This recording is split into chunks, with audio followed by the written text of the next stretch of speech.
and then you kind of just found somewhere that supplied it from China where you got a really good deal, and then you kind of had an agreement with them, and then you listed it and sold on Shopify. I didn't know that it worked in the same way as.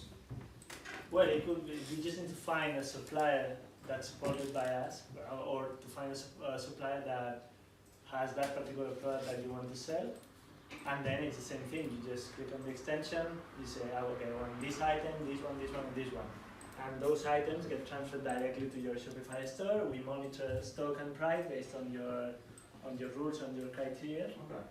And it's the same thing. If you find you want to use a supplier that's not supported by our system, then you just need to request it, and we'll see if we can add it as soon as possible, because it's very easy for us to add a new supplier. Okay. You just need to make sure that that supplier is dropship friendly, that they're going to actually support your business. When you place an order with them, they're not going to cancel it, or they're not going to add the invoice to the package when they ship the item.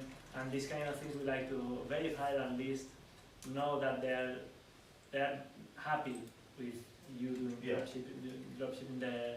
So do people on like a Shopify store, do they list like thousands of things on their store? Like I always thought with Shopify it was you listed a lot less, but something that was solid or something of interest or something that you. Well, that's very common, but there are again different strategies. There's people who create a general store and they put everything. There's people who just copy what they had on eBay, they put it on Shopify. But how would they advertise that? Well, I saw you could put a Facebook ad saying, "Come to my store, I sell everything." No, but you can advertise a particular product, but then once you access, you see that there are different sections, and you have got some offers, like you pay.